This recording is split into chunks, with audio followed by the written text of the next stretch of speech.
¿Invasión de loros en Punta Indio? Quédate a ver este video para saber qué es lo que está pasando en esta localidad de la provincia de Buenos Aires.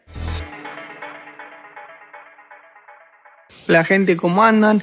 Para quienes no me conocen, mi nombre es Facundo, soy biólogo y amante de la naturaleza, y en el video de hoy vamos a hablar de unos sucesos que están ocurriendo en el partido de Punta Indio y en gran parte de la provincia de Buenos Aires relacionados a algunos citácidos. Según la distribución histórica de las especies, en la provincia de Buenos Aires solo tenemos dos especies nativas de citácidos. Una es la abundante y conocida cotorra o cata común, de nombre científico Miopsita monachus, y la otra es el loro barranquero, de nombre científico Cyanoliceus patagonus, el cual habita en la región sur y posee migraciones invernales hacia el norte. Sin embargo, desde hace más de una década que se comenzaron a ver en la provincia otras especies diferentes a las mencionadas, una de ellas particularmente en el partido de Punta Indio.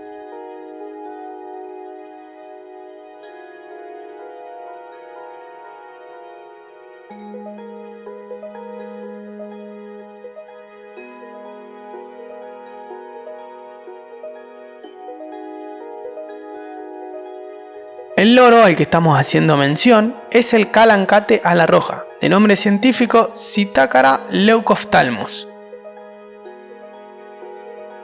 Esta especie es de mayor tamaño que la cotorra, pero más chica que el loro barranquero, y se destaca por su salpicado de rojo en la cabeza y cuello y su borde de ala rojo y amarillo. Su distribución original es el norte del país, en ambientes de selvas, bosques y montes. Y entonces seguramente se estén preguntando, ¿qué hace en Punta Indio? La respuesta no es tan sencilla, pero intentaré darle algunas explicaciones.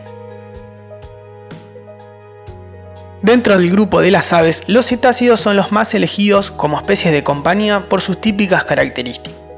Sin embargo, mantener a la fauna silvestre como mascota no es algo tan sencillo como parece, e inclusive es ilegal si no se posee la documentación que acredite el origen legal del ejemplar.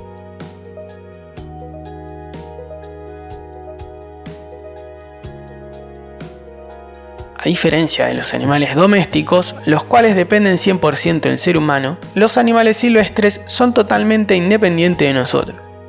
Ellos tienen un rol clave en los ecosistemas y es por ello que se han adaptado a vivir en esos hábitats, los cuales son imposibles de replicar en nuestros hogares.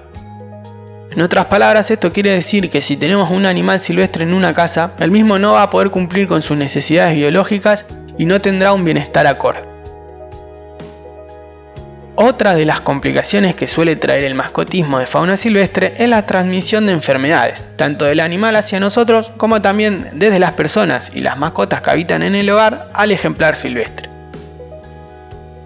Es por todo esto y más que luego de adquirir un animal de la fauna silvestre sin pensarlo adecuadamente, es que muchas personas deciden liberar estos ejemplares en cualquier lugar creyendo que va a ser libre, lo cual termina siendo otro grave error que se suma a la cadena de errores.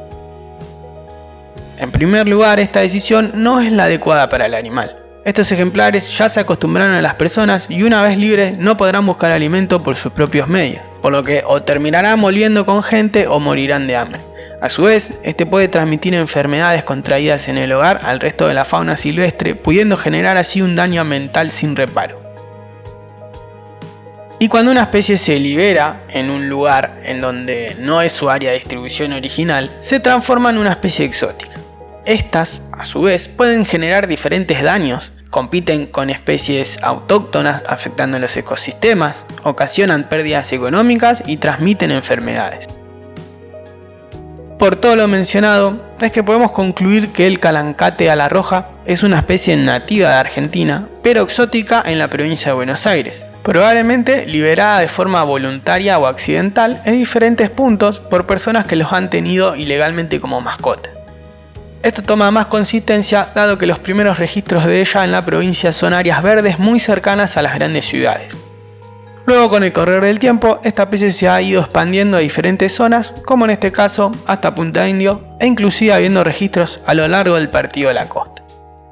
Al momento no se ha estudiado qué impactos puede tener el calancate ala roja en el ambiente, y es necesario también dejar en claro que más allá de ser una especie exótica en Buenos Aires, la misma está protegida por la normativa provincial. Es importante comprender que no se debe adquirir fauna silvestre como mascota, sobre todo de forma ilegal, que debemos denunciar a quienes las comercialicen y que si por error tenemos animales de la fauna silvestre en nuestros hogares, no debemos liberarlos bajo ningún punto de vista. En estos últimos casos se aconseja recurrir a las autoridades correspondientes para que les recomienden las acciones a realizar. Y bueno gente, damos así cierre a este nuevo video de Buscando Fauna. ¿Pudiste ver a esta especie? ¿Dónde? Contámelo ahí en los comentarios. Espero que les haya gustado el video. No se olviden de dejar su like, de suscribirse al canal si todavía no lo hicieron y de activar la campanita. Gracias a todos y nos estamos viendo en un nuevo video de Buscando Fauna.